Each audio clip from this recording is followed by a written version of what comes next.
Yo, what it do, everybody? Your favorite anti-hero is back with another video. For those who don't know me, I am the Pepperoni, and here, I don't typically like to throw shade, but I do enjoy sprinkling pepper. Because I care. In today's video, I'll be doing a book review, and it will be for Montenegro, Book 2, Dark Serenade, by the author, Estela Vasquez Perez. This is the second book in the Montenegro trilogy. If you don't know, I've already done a review for the first book, so if you haven't seen it, go check that out. This book, surprise, surprise, is actually about the guy on the cover, Victor Montenegro. Let's go ahead and talk about the cover for a second. The cover of this book is great. I mean, it's got the main character on the cover, so that's awesome. The fact that you have in the dead center of the image a violin, that's great because music, but specifically a violin, is pretty central to the story. There's a very important part of the story that surrounds that. So the fact that that's the main focus of the cover, I mean, that's awesome. There is references and part of a scene that takes place in a cemetery. You've even got this ghost kind of appearance going on here. That's awesome. There's ghosts in the story. I mean, everything checks out. On top of that, it's just a great looking cover, especially when compared to book 1. So you can tell that these are part of the same series. So it's great. 2 thumbs up. Now, if you've read the first book, you'll either be happy to know or sad to know that you'll get to see pretty much all the main characters of the first book return in the second book, including my boy Craig. Now, sometimes in trilogies, you will encounter what is called middle book syndrome, which is essentially the author writes a really good first book and a really good third book. So basically, the author will have figured out a good way to start the story and a good way to end the story. But then you have the middle book, which is just kind of taking up time and space in the middle between the introduction and the inevitable climax of the story. In the Montenegro trilogy, the second book does not suffer from that. Instead of the middle book being just kind of dull and draggy, the second book is actually more exciting than the first book. Now, as you read the book, you will encounter several different kinds of things, and it does add for a more exciting reading experience. But it does have a bit of a drawback to where it seems like the story doesn't know exactly what genre it wants to call home. Now, in the first book, or I should say on the first book, it says that it is a romance gothic genre. However, the second one, it just says on the back that it's just gothic. It just says that there. It's just gothic. And so I went into this thinking, oh, okay, so we've dropped the romantic element of the story. That's risky because if I, as a reader, am really into the romance element of the first book, I'm not going to get it here. But me actually, personally, that works. I'm like, okay, cool. Take out the slower romance element. We'll focus more on the gothic, the monsters, the supernatural element, ghosts and stuff. Cool. I was like, this story's gonna be pretty cool. I was a little surprised when I started seeing new love triangles appearing in this story, in addition to recapping some of the love triangles of the first story, and the fact that romance is still a very important part of the overarching story of the trilogy.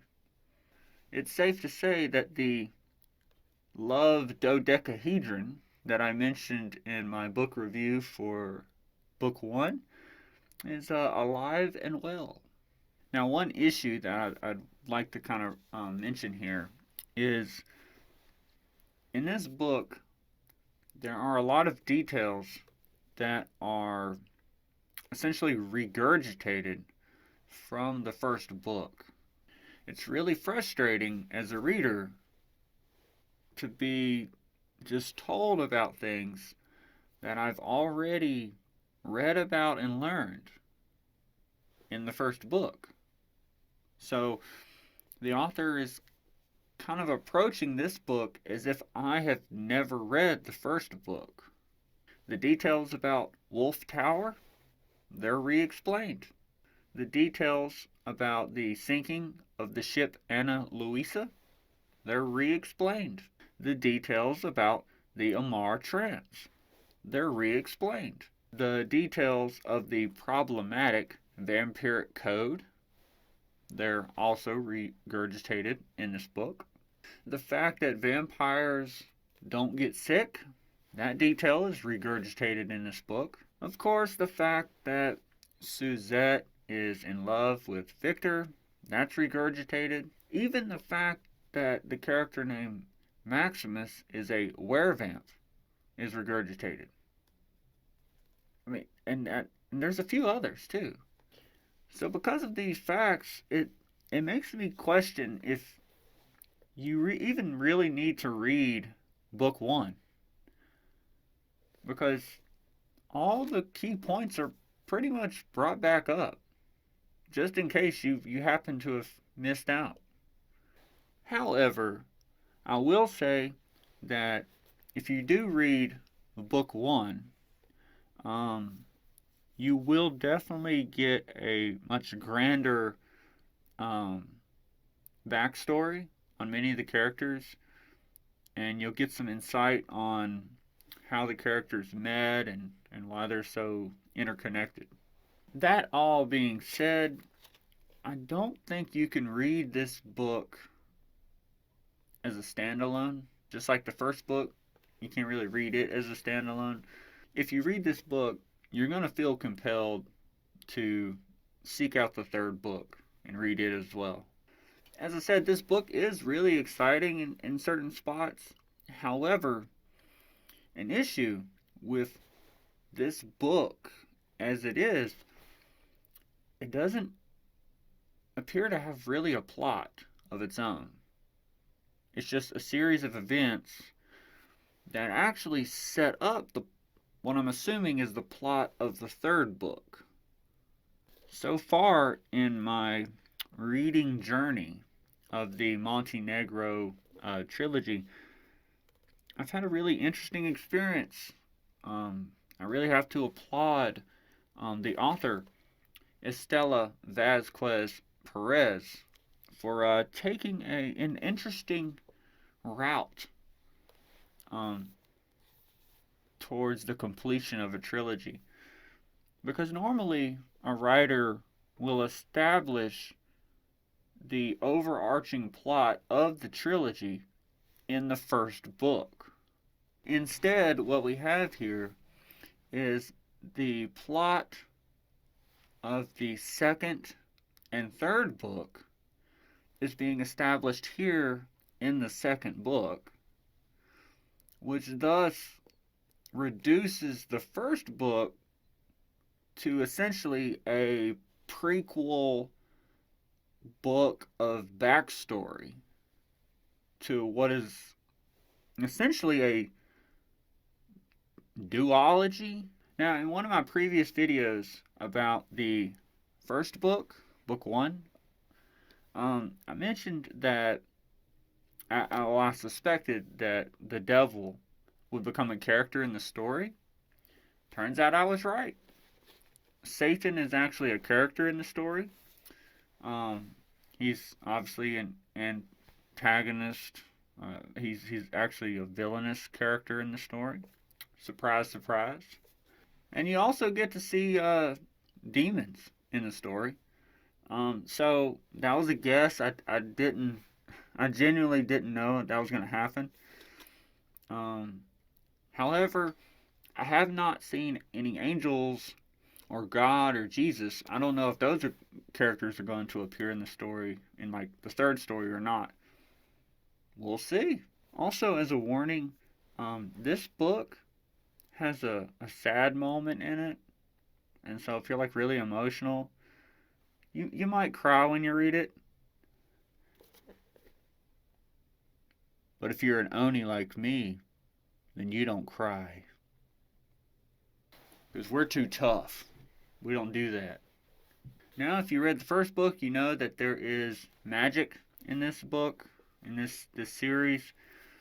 And you get to see some new magical abilities in here that are not found in book one. And basically, you just have to come to accept the fact that you're not going to ever really truly know the extent of what this magic system is. Some of the characters are just going to do things, and you just have to accept it because magic. Now there are a couple of new characters that are introduced to this overarching story, and two really prominent ones are one a musician named Carlo, who sadly, in my opinion, I think his his story kind of steals the spotlight of this book. He seems more interesting than the main character. The other character is a woman who is made of chocolate. Her name is Julieta, but I just always call her Chocolate Girl because it just seems appropriate. Now, in book one, I mentioned in a previous video that there is an element that I find very unique, and that is the fact that in the first 63 pages, you're told the introduction of a story, and then on page 64, which is chapter 5, you're introduced to a whole new story. That first 63 pages of book 1 takes place in essentially the present, which is like, the future. Whereas pages 64 and beyond, that stuff was all taking place in the distant past. In book number 2, you have a similar situation where the book begins where book 1 left off, which was in the past. And you continue to read about that story taking place in the past. Then, around the middle of the book, about 2/3 of the way in the book, you get to page 162. And it's at that point that that past story just ends, and then it jumps back into the future where page 63 of the first book ended, and then the last third of this book is taking place in the present, if that makes any sense. So essentially what this means is the actual story that's being told so far in books 1 and 2 is, you read the first 63 pages of book 1, and then you skip to page 163 in the second book, and the story continues to the end of the book. So the beginning of this book and the end of this book is the story. And then the author basically decided to just cut it in half and inject 365 pages of backstory between the beginning and then the end of this book.